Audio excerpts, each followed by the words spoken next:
Agora, Lenin, usaremos o idiota útil na linha de frente. Isso aqui doeu demais. Incitaremos o ódio entre as classes. É aquela velha política de Satanás. Dividir para governar. Destruiremos sua base moral, a família e a espiritualidade. Comerão as migalhas que caírem das nossas mesas. O Estado será Deus. Precisamos odiar. O ódio é a base do comunismo. As crianças devem ser ensinadas a odiar seus pais a odiar seus pais se eles não forem comunistas. Quer dizer, eu abomino isso aqui. Abomino essa linha de raciocínio. Abomino esta condução de pensamento. Por isso, eu jamais posso aceitar que um cristão possa ser... Este é o socialismo que se defende hoje nas universidades, que se defende na sociedade de então. Então, o alvo sempre vai ser a destruição da família. Só que isso precisa ser atacado de diversas formas, de forma sutil, porque aí a gente vai entrar dentro de um contexto que é o marxismo, né? Quando Karl Marx desenvolveu isso, e ele tentou aplicar isso, ele aplicou de forma na força. E ele percebeu que na força não dava. Porque se eu tento forçar você contra a sua vontade de algo que você quer, eu reforço a vontade de que você está certo no que você quer fazer. Então não dava. Precisava ser algo sutil. E aí é onde entrou o marxismo cultural, através de Antônio Gramsci, né? E aí entrou dentro da música, entrou dentro do cinema, entrou dentro dos livros, entrou dentro da moda, entrou dentro do Instagram. Hoje, se você postar um versículo, não tem a mesma repercussão de você postar uma foto mostrando seu corpo. Isso é fato. No TikTok, pra você viralizar, ou você tem que bater numa dor muito forte, ou você faz uma dancinha rebolando. É desproporcional como a entrega é feita, porque isso é uma engrenagem já pré-montada. Não só uma engrenagem de entrega, também o consciente coletivo foi programado para consumir isso. Porque ninguém quer consumir um conteúdo que te confronta. Ninguém quer consumir um conteúdo que vai contra o seu prazer, mas vai te levar à vida. Quando Cristo fala assim, negue-se a si mesmo e carregue a sua cruz, ele está falando diretamente contra a sua própria vontade. Existem coisas que você vai ter que fazer contra a sua vontade para você conseguir seguir Jesus. E não dá para abrir mão. Não tem como abrir mão. Entendi. Se a gente for olhar lá no Éden, se a gente for olhar lá na Bíblia, quando Satanás se apresenta, né, através da serpente, né, para fazer toda aquela manipulação para que Eva venha pegar o fruto, comer e oferecer para Adão, Satanás nunca se apresentou como solução. Pelo contrário, ela falou, olha, se você comer, você vai ter o conhecimento que Deus tem. Colocando o ser humano como instrumento para destronar Deus. Nunca foi Satanás se apresentar como ele sendo a resposta para destronar Deus. Era o próprio ser humano. O próprio desejo do ser humano fala, não, vai você pode. O que eu quero dizer com isso? Um dos principais caminhos para a gente se afastar de Deus é justamente a gente querer ser a nossa própria vontade e não buscar a vontade de Deus em relação à nossa vida. E aí entra a questão da libertinagem, entra a questão do hedonismo, da busca frenética pelo prazer. Para o cenário acontecer, toda uma engrenagem tem que ser mexida para que haja essa hipersexualização dentro da sociedade. Não dá só para eu falar assim, ó, busque prazer. Porque se eu não conduzir a população para isso, não é o suficiente usando todas as engrenagens. Vou dar um exemplo. Uma das amigas minhas, cristã, falou que ela entrou para comprar roupa, se eu não me engano, na C&A, e não achou roupa onde cobrisse todo o corpo. Então você percebe que dentro da indústria da moda, tudo está sendo contextualizado para que o seu corpo seja evidenciado, para que gere uma hipersexualização dentro da sociedade. Isso eu tô falando dentro do cenário da moda, da indústria da moda. Só que aí você vê os filmes, ou o filme da Marvel, o Thor, esse último filme da Marvel aí, falando de orgia, que os deuses fazem, falando de... É um nível que eles estão tentando impor com uma força que tá meio... Você enxerga que é forçado. Apelativo, estão querendo colocar algo, sabe? Isso só falando desses dois cenários. Só que aí a gente vem pro principal cenário, que é o da música. A música, biblicamente falando, ela é espiritual. A música não foi criada pelo homem. A música já veio muito antes. No céu havia. Ela é um contexto espiritual. E as músicas, elas têm poder de moldar uma sociedade. eu vou pontuar, tá? Uma hipersexualização da minha geração, chama Mamonas Assassinas. Você tocou num ponto Tá? Assim, não que crucial. foi um sucesso surreal para os jovens da nossa produção aqui, não sabe o que é Mamonas Assassinas. Foi uma coisa que, meu Deus, entravam no programa das tardes do domingo que não era o melhor para se assistir, porque a TV dos anos 90 era uma hiper mega sexualização absurda. Banheira do Gugu e lá vai. Exatamente. Né? E aí, você ligava, tava Mamonas Assassinas, era uma coisa surreal, né? Só que essa hipersexualização com os Mamonas foi onde abriu essa hipersexualização, se eu estou certo nessa questão do termo, na minha concepção. O Mamonas, ele foi um abre-alas pra isso. Porque quando a gente enxerga... depois daquilo lá veio o Chan e acabou. Não, aí só foi ladeira abaixo. Qual que é o fim disso? É o abalo familiar. Porque o viés, o pano de fundo é espiritual. Quando a gente vai olhar sobre a criação, né, o primeiro projeto de Deus sempre foi a família. O evangelho veio depois, por conta da queda e tudo mais, óbvio que já estava tudo na visão de Deus e tudo mais, mas o primeiro projeto era a família. Então, sim, tudo no mundo constituído por família. Igrejas são formadas por família, empresas são formadas por família, a sociedade é formada por família, tudo é família. Se você destrói esse pino, você destruiu toda a formatação do mundo. O alvo tem que ser atacado para que haja um governo mundial em cima. E a família, ela representa isso. De Lênin, que é seguido pelo PT aqui no Brasil, à risca, pela esquerda brasileira. 1. Corrompa a juventude e dele liberdade sexual. Né? Isso começou lá na década de 60, né? Faça amor, não faça guerra. 2. Infiltre e depois controle todos os veículos de comunicação em massa. Infiltraram e agora estão controlando.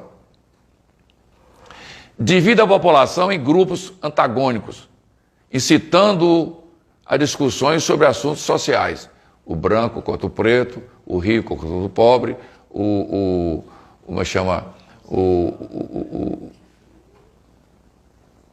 camponês contra o homem da cidade. Sempre criar um antagonismo. Destrua a confiança do povo em seus líderes. Foi o que fizeram no Brasil. Pegaram a nossa história do Brasil e pintaram, fizeram um revisionismo absurdo. O brasileiro hoje tem sentimento de vira-lata. Vira-lata. O cara não tem orgulho dos seus antepassados.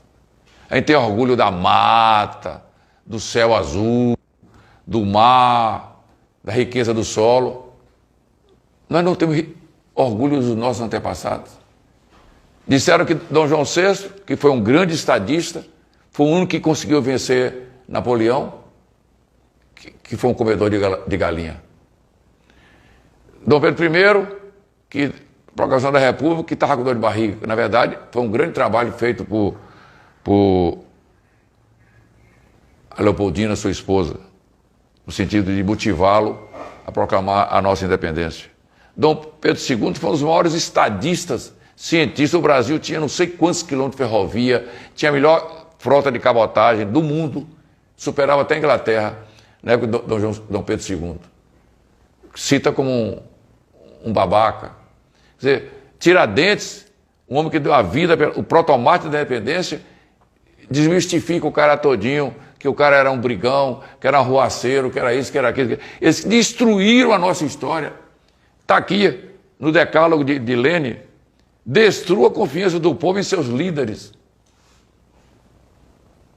A gente devia ter orgulho de Juscelino, que interiorizou o desenvolvimento do Brasil. E, no entanto, ele não permite que a gente se orgulhe do nosso antepassado. 5. Fale sempre sobre democracia. Quando fala assim, Estado Democrático de Direito, eu até fico de costa com medo, preocupado. Né? Fico até me escondo. Né? Fale sempre sobre democracia e Estado de Direito. Mas tão logo haja a oportunidade, assuma o poder sem nenhum escrúpulo. Prega a democracia para chegar ao poder. Chegou ao poder, derruba com todo mundo. 6. Colabore para o esbanjamento do dinheiro público. Coloque em descrédito a imagem do país, especialmente no exterior, e provoque o pânico e desassossegue na população. Foi o que fizeram. No exterior só chega notícia deprimente do Brasil. Eu acho que a pior notícia que pode chegar lá fora é o cara chegar lá, ser brasileiro, daquele país que tirou um ladrão da cadeia e botou ele para ser presidente, né? Essa que é a maior coisa que mais deprime a gente, é essa aí.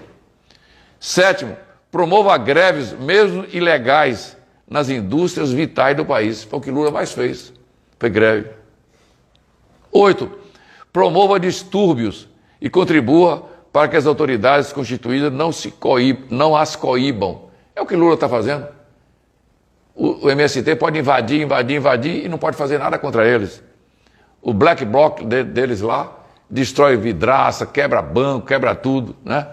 Enquanto que a manifestação do pessoal da direita é pacífica, são pessoas idosas, crianças, famílias.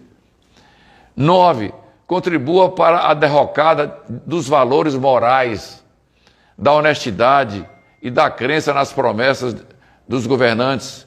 Nossos parlamentares infiltrados dos partidos democráticos devem acusar os não comunistas, obrigando-os sem pena de expô-los ao ridículo e votar somente no que for de interesse da causa. Porque a esquerda se pauta assim, ó, é bom para a causa, então pode fazer.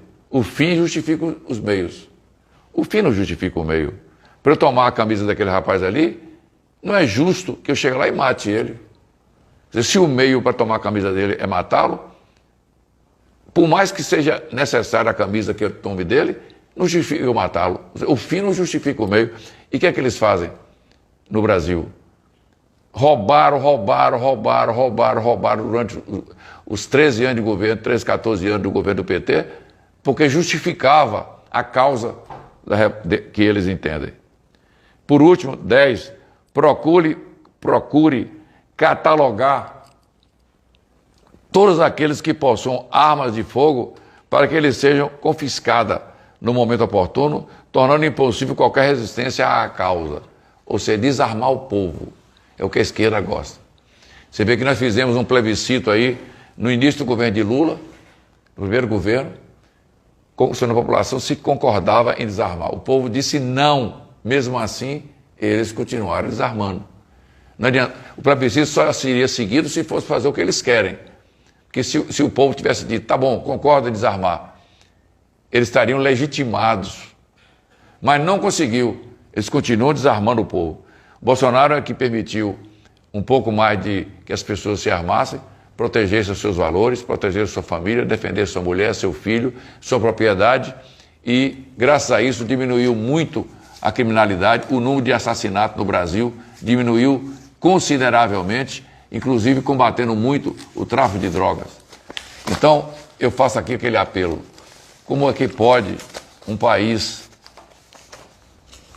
ter condições de trazer paz e progresso para o seu povo se nós temos um candidato visitando o Morro do Alemão, né?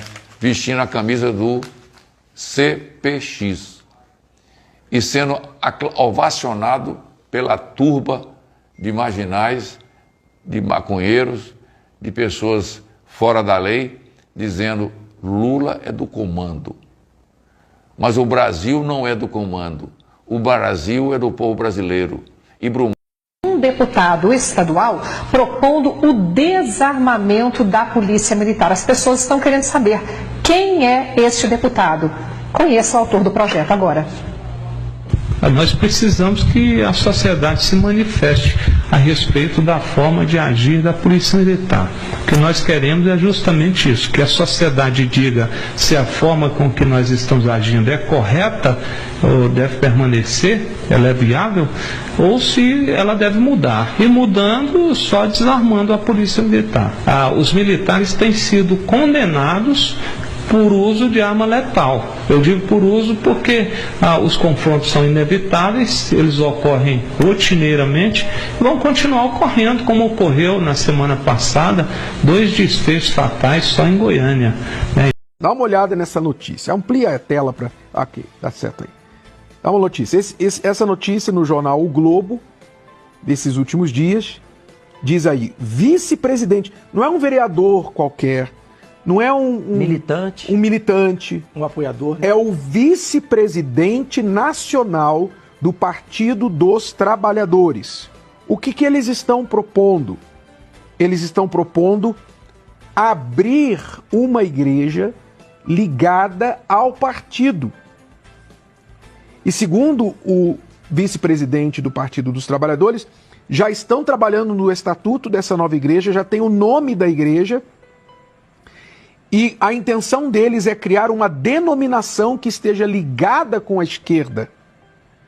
Ou seja, a pergunta é, a esquerda quer sequestrar o cristianismo como o Partido Comunista Chinês fez lá na China? Quer dominar a igreja? É isso? A religião, né? Exato, porque essa é a ideia, né? Eles ou dominam ou eles substituem.